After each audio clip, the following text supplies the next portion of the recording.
Hi, and welcome to Pennsylvania Newsmakers, and thanks for watching. Well, on May 16th, a true revolution took place in the state of Pennsylvania. 17 incumbents running for the state legislature for re-election were defeated, 13 of them Republicans. We have 3 of the Republicans who defeated Republican incumbents with us in the studio today, and we'll be back in a moment.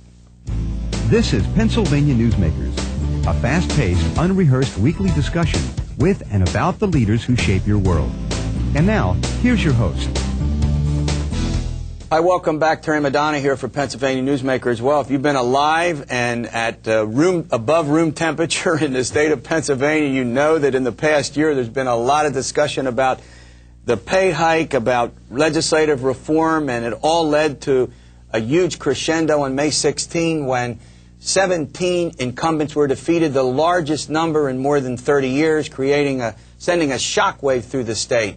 Well, we have 3 of the Republican challengers who beat these incumbents on May 16 in our studio right now for a discussion about how they won, what they intend to do when they get into the legislature if they're elected this fall.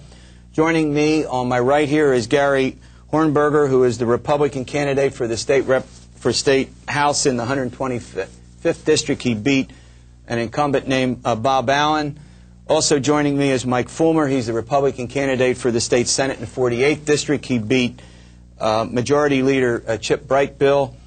And on my left I have John Eichelberger, who beat Bob Jubileer, the Senate President Pro Tem. He's also a Blair County Commissioner. I might point out that Gary is... Are you currently the County Controller? Yes, sir. I'm in my 3rd term. In Schuylkill County? Schuylkill County. In Schuylkill County. All right, look, guys, it's great to have you here. Thanks for coming. Let me just get right out of the box. I'll start with you, John. We'll go around. Would you have run against Bob Jubileer had it not been for the pay hike?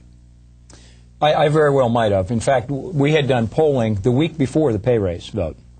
So there was already polling done that indicated that due to his liberal voting record in our district, he would have had a lot of problems if we could make the case and get through to people that this is the real Bob Jubileer. But now you have some advantage. You were a county official in the largest county in that senatorial district, well-known, elected, what, twice before? 3 times. 3 times before. So you had a little bit different situation in some of these other sort of challengers that were out there, correct? True, yeah. And your sense is you might have run, but that really sealed the deal. Oh, that really did it, and that brought a lot of attention to the race. And then I formed an exploratory committee and just kind of took a step-by-step process and received a tremendous amount of public support from people in the district saying, "Hey, it's time. You need to run." Mike, same question to you. Would you have run? That is an excellent question.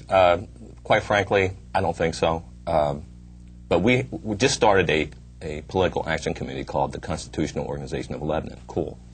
And in that we educate, enlighten, and encourage the electorate, and we do a course on the U.S. Constitution. Right. And so we were following it.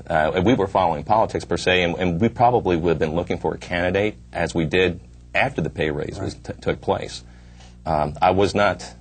I'm just going to be very frank with you. I was looking for a candidate as chairman of the COOL. But the pay hike sealed the deal for the you. pay hike was that impetus, that thing that opened the window, and it showed the people what's going on in Harrisburg. So that was definitely a major. Okay. How about in your case? I would not have run. I had considered running in the past, and when I looked at the issues, I didn't feel there was enough of a difference that would be between myself and Representative Allen that would allow me to be successful. All right. The pay raise, though, gave me that opening that I could. Well, you're confirming, I think, what a lot of us believe and wrote about. Now, I don't know if this is a tougher question.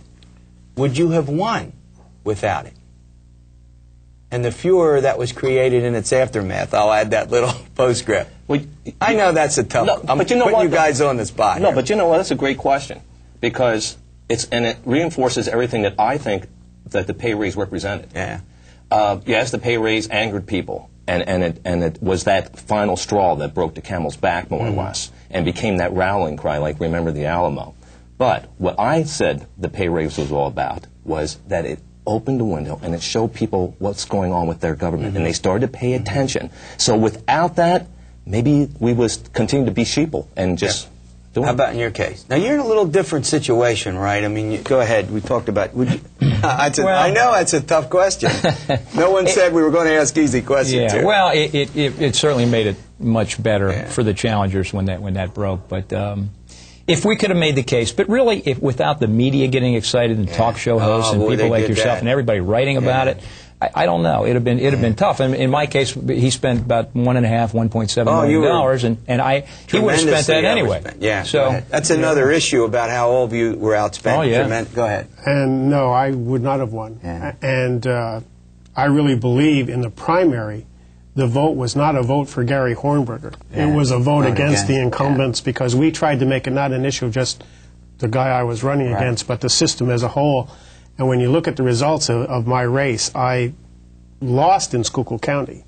Berks County is only 12% of the district, and I got 81% of the vote against an incumbent. And my door-to-door was telling me, as soon as I would knock on the door, introduce myself, first question, are you an incumbent that voted for the pay raise? And all I had to say is, no, I'm running against a guy that did. And that quickly, I had their vote. All right, we're going to take a break and pay some bills. And we come back. All of you talk about some reform, some changes, we'll put it that way, that you want to see occur when you get to Harrisburg. You know, should you win the general election, I want to ask each of you what would be your reform priorities in the fall should you win, and we'll do that after these words. This broadcast of Pennsylvania Newsmakers is presented by the State System of Higher Education, 14 state-owned universities. The state system is the largest provider of higher education in Pennsylvania, and by the Hospital and Health System Association of Pennsylvania, working towards a healthy Pennsylvania. Welcome back to Pennsylvania Newsmakers. Well, we've got 3 Republicans who defeated incumbents on May 16, and they're in Republican districts. They have races to run, and we'll see if they end up in the General Assembly after the fall. But we're chatting with them about how they got to where they are, winning their party nominations, and in particular now we want to find out what it is that they would do if elected. That's part of this reform agenda. Gary, let me start with you. Tick off 2 or 3 things that you think are absolutely essential that get done. Well, I think we've got to definitely make the legislature more accountable. And from my controller's background, one of the things I'm going to really push for is an audit for waste, fraud, and mismanagement of the General Assembly, which has never been done. It's my understanding. I mean, of the General Assembly itself? Of the General Assembly itself, and a lot of the spending programs that come out of the leadership account. All 3 of us, I might add, were the original co-sponsors, Mark Harris from the Pittsburgh area, of a package of reforms that we call the Promise to Pennsylvania. So we're all going to be working together to do those. Some of the other things, I think we need to control state spending. The state has gone on a spending spree in this last 4 years of Rendell's term that is just simply unsustainable. And unless we rein spending in, make it harder to raise taxes, we're pushing for a 3/5 majority to raise taxes. I think the overburdened taxpayers are going to be even further burdened. And so one of the big things we're going to be pushing for, controlling spending and limiting the ability to raise taxes. All right, 2 things that you want to do. Well, again, as being one of the signers of the Promises to Pennsylvania, that's going to be number 1, to try to push through those reforms that are part of it. I think if one thing they could ask me what I would like to be part of, one of the best gifts we could give the state as a freshman senator, I would love to see a true taxpayer bill of rights, a true table, which would keep spending at the concurrent rate of inflation and population growth and maintain that. Then we can look at true tax reform. Okay. What about these other reforms, John? Let me ask you these. First of all, you subscribe to what they've just said. Oh, yes. Yes. Okay. We've all worked together on a number of issues. Go ahead. But the perks is something that's very hot right now with the public, and certainly we've got to scale back on things. And we've talked about putting bills on the Internet. Now, the Senate's done some of that. In fact, one of the Pittsburgh papers gave some of us credit for getting that pushed through before we've even been elected to office. They're on in 30 days. We'd like to be on in 48 hours, so the public can understand what's happening in almost real time. Car leases, we've gotten some credit for that. The Senate's scaling back what they're doing with leases. We need to take a fresh approach to all those things, all the perks that are out there. We have to have a defined retirement program. We've got to cut back on this per diem business where you just get a check for showing up, and who knows what you spent that day. You could spend $40 and get $141 for your expenses. It just doesn't make sense. You know, there's something that you all have mentioned here that I caught in part of this debate that took place in the spring, and that is it wasn't just about the reforms, mechanical and procedural reforms in the legislature that you all have talked about, but it's also something that both of you mentioned and that you support, which is the spending business. And you're upset with your party's leaders for cooperating so much in what you would call the excess spending of the Rendell administration. Go ahead, I'll let you start. Well, that was our point. And what I was saying in the primary, in my particular race, was that despite Republican leadership of both the State House and the Senate, the size, the scope, and cost of our government risen dramatically. Yeah. And I was saying that we've got to become Republicans again. We're about limited government. So you want in the taxes. Republican wing of the Republican Party, to paraphrase what Democrats said about their party, right? Exactly. And what we were doing is rediscover Ronald Reagan. That's what I said in the Wall Street Journal. Well, I made the point that when Republican leaders were criticizing Governor Rendell for spending, that they actually had increased, and now they've done it again, increased over his recommendations every single budget. Now, admittedly, Rendell went along with it, and so, you know, if you want to criticize state spending, you got to, but go ahead. Is that also, would that be your major concern as you move away from the reform issue, is spending? Yes, I think everywhere I go, the number one issue on people's mind is the level of taxes they're paying. Yes. Okay. The property tax is the number one issue I will mention going door to door. And people immediately agree that it's not just property taxes, it's taxes on all levels of government. It's just getting to the point where they feel it's starting to get out of control, and they don't know if they're going to be able to keep up. All right, we have about 15 seconds, but and then I want to ask you how you think you're going to be treated when you get in there in a culture that's very different. We're going to follow this carefully. It's going to be fun to watch what happens when you guys get there and what's going to be culture shock, I think. But in a word, were you happy with what the legislature did about property tax relief? No, not at all. You're not happy. You would not have voted for it. I wouldn't have voted for that. Would you have voted for it? No way. And would you have voted? No. Well, we got a consensus here. When we come back, the culture in Harrisburg is a little different. We're going to find out how the culture is going to treat these guys should they get there in the fall after these words. This broadcast of Pennsylvania Newsmakers is presented by the Pennsylvania Credit Union Association. Pennsylvania Credit Unions, where people are worth more than money. And by the Energy Association of Pennsylvania, Pennsylvania's energy information source. This broadcast of Pennsylvania Newsmakers is presented by Pennsylvania Medical Society. Doctors and patients, preserve the relationship. And by the Pennsylvania Manufacturers Association. Business in Pennsylvania is our business. Hi, welcome back. Well, we're chatting about this revolution that took place and the challengers that beat these incumbents in the primary. They're moving on into the general election. We have three of them with me today. One right here to my left, John Eichelberger. John, look, you're a county commissioner. You're top dog. You and two other commissioners. You run a county. You come up here. You're going to be in a very different culture. And you've been attacking this culture, not personally. I mean, I've been out in your district. I've actually interviewed you, as you know, and you know it's been very I will say this, you guys have stuck to the issue. What's going to happen when you get there and they say, well, maybe we're going to do this and maybe we're not? Well, I'll tell you what I've learned. I think a lot of the people in the Senate, a lot of the Republicans that I've met with, and I met with many of them, are anxious for reform. Okay. They really are. They've been stifled. I think Bob Jubilaire, particularly, and Chip Wright-Bill along with them, have run the Senate with an iron fist for about 2 decades now. And people are ready for change. I don't think that the structure of the state Senate works properly. Right. The committees don't function properly. They're anxious to get some new blood, right. and so they can all open up and they can all participate more. So you think your arrival will not be like the Huns at the gate, no. right? I've been warmly received by everybody. How about with you? I have to concur with John. I mean, I've met several, and I think they're looking for a change. And there were several that told me that this was refreshing, that they are actually excited to work again. Yeah. I was told by one prominent state senator, and I'm going to keep him nameless, I don't think he would want me to say so, but it said that if we wouldn't have won, John, he was going to retire. Yeah. And so it's there, and we just got to keep on plugging away with it. There's a real desire for change in Harrisburg. Right. There really is. All right.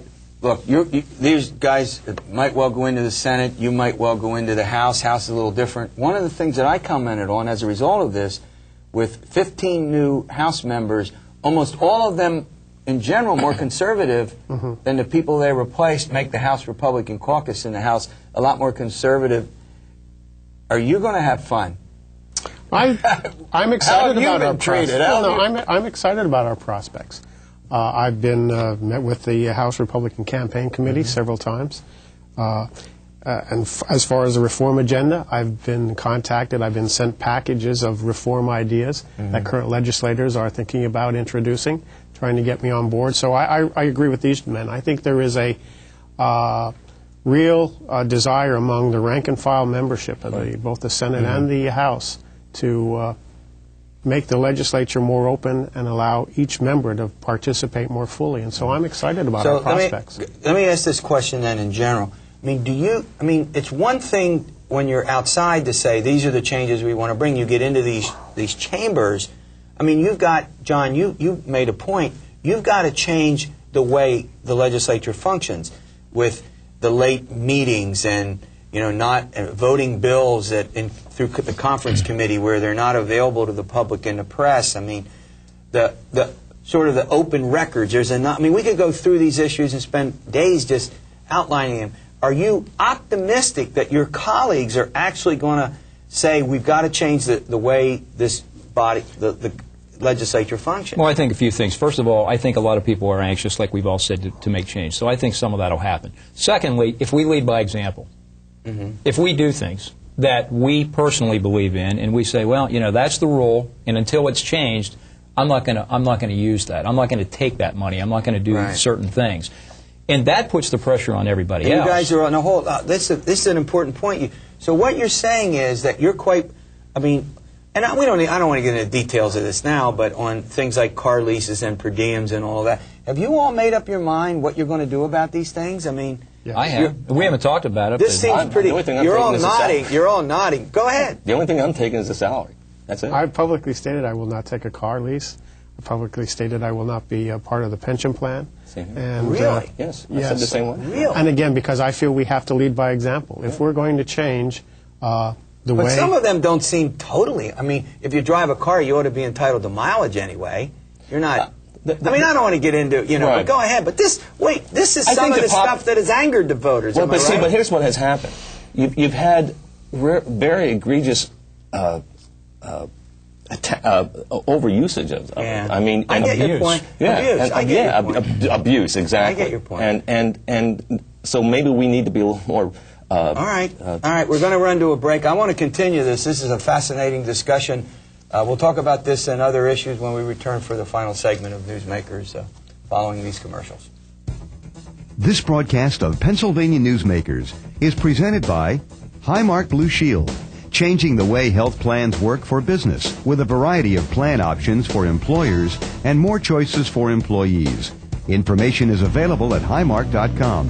Have a greater hand in your company's health. And by the Pennsylvania Healthcare Association, the future of long-term care. This broadcast of Pennsylvania Newsmakers is presented by the Pennsylvania Builders Association, building today for a better tomorrow. And by the Pennsylvania Cyber Charter School, bringing educational innovation and freedom to the children of Pennsylvania.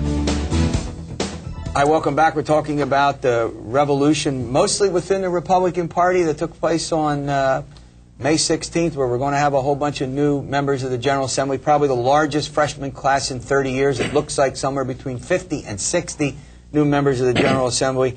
John, you were making a point at the break that I thought is pretty important about how all of this transpired in the sense of the way it was covered, and certainly on the benefit side. Make that point again. On the benefit side. On the benefit side, you agree with these other guys about these benefits and how you got to lead. Yeah, I got you. You got to lead. Right. Well, you've got to make changes. You've got to lead by example, but you also have to stand up when things go wrong and make an issue out of it. I mean, to walk into the darkness of night after that 2 o'clock pay raise vote, even if you didn't vote for it, I don't think is fulfilling your public responsibility. You should have stood up. You should have stood up on the floor of the Senate or the floor of the House and said, this isn't right, and here's why. But you should do that, and then you should be available to the press to answer questions and explain why you think this is the wrong decision or wrong direction for the Commonwealth of Pennsylvania. Now, do you think that explaining it afterwards was that may have brought it all to light, but inherently you think the problems go much deeper into the culture up here, don't you, and the attitude of folks? Well, yeah, I mean, let's face it. Look at all the controversial legislation that's passed. Yeah. The gambling law was a similar deal. You know, a bill was gutted, gambling law stuck in, very late at night, and the public has no idea. It seems like they're now trying to hide controversial issues from public view until the last minute, and then deal with the fallout later. But now we got another issue on substance. First of all, we talked about spending, and all you guys are in agreement.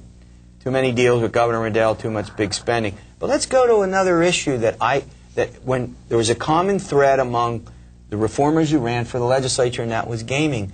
Would any of you, and I'm going to start with you, if you had been in the legislature, would you have voted for the gaming bill, however it was done in the final analysis? Would you have voted for it? No.